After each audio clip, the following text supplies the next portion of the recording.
Yes.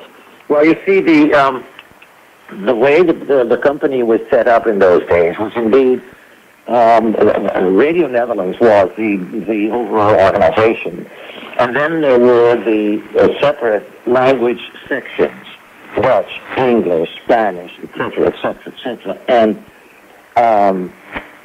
apart from these different language sections, there was a section, Happy Station, which took over all frequencies of Radio Netherlands on Sundays in English and Spanish.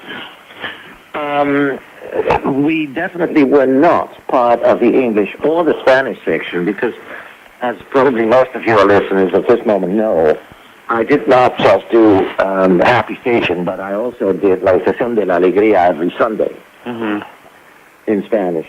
And now that you mention that, in fact, that was also the direct reason for me to say at one point, okay, folks, it was nice as long as it lasted, but that is it.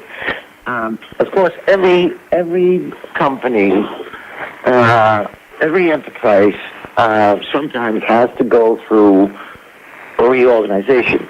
As time goes along, you cannot avoid these things. And Radio Netherlands was going through one of these reorganizations.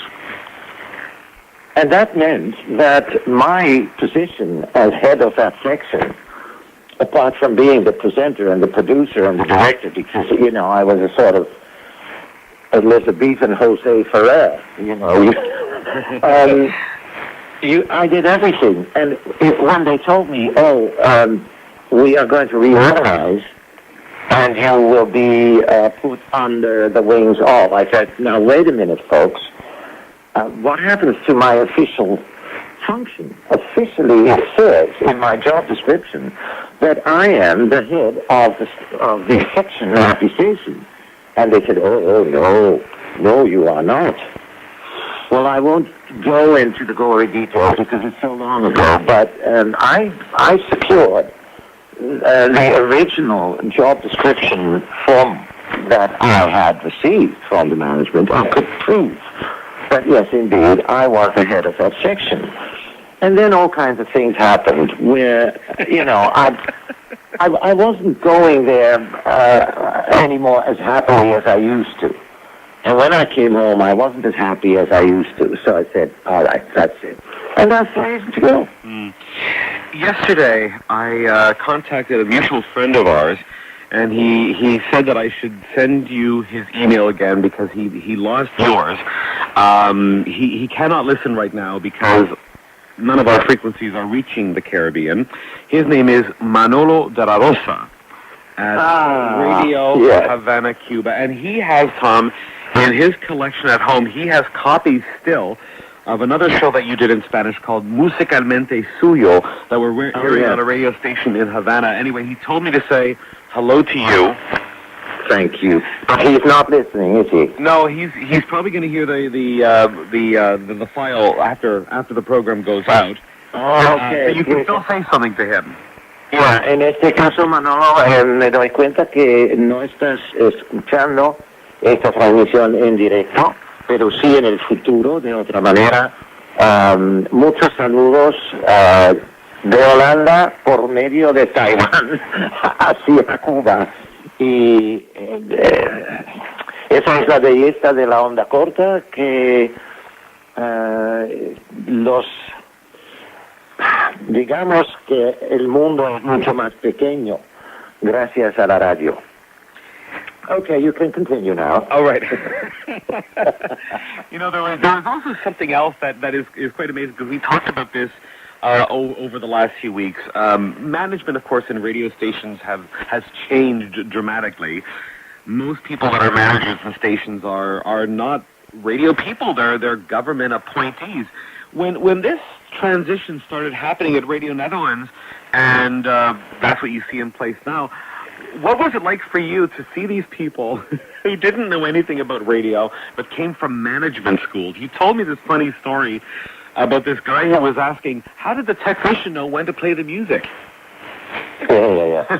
Well, and you said... Oh, yes.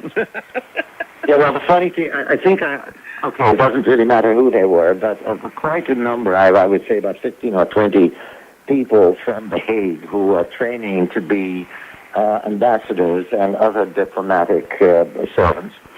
And every year that school would send their alumni to Radio Netherlands, obviously, because once you are appointed ambassador to a country far away, you have to know at least a little bit about the radio station, the shortwave station of the country you represent. So we would get these young people over once every year. And young, I would say somewhere between 20 and 25. And one of these people asked a question. I got the story later from my assistant, from Rosemary, who asked the man who was there, when Mr. Meijer announces a record, we don't see him do anything, and yet the record starts right on the dot. How is that possible? And the man said, well, you see, that's because he's got a knob under the table which he presses with his foot.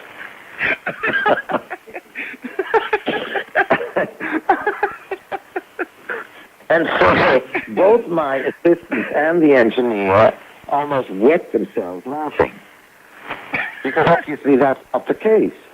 But after you've worked with engineers for so long, you don't even have to make a motion with your hand. Just one look will tell them, okay, start the record now.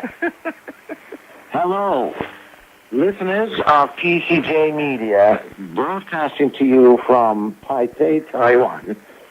This is Tom Meijer in Holland, saying goodbye, and maybe talk to you soon again. And on that note, we're going to end right now with Tom Meijer and a song that he recorded many years ago, I'll Be Seeing You. Tom, thank you very much again. I'll be seeing you, Keith.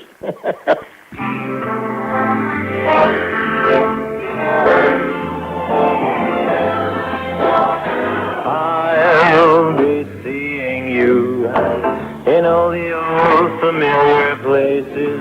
That's the email address to send your reception report, which is very simple. PCJQSL@PCJmedia.com. I also invite you to check out our website to find out more information about us and all the other programs that we have. And you can also listen, not to this program, because this show only goes on air, but we have an edition of Happy Station that we send to a number of partner stations around the world. So do go and check that out as well. Anyway, I'm going to leave you right now. We'll see you next week. So on behalf of our technician, Kevin Lee, and our production assistant, Johan Bakker, this is Keith Carroll saying today we're going to end with Happy Days Are Here Again, performed by the Dutch Swing College Band. So until next week, so long, au revoir, auf Wiedersehen, adios amigos, and sayonara.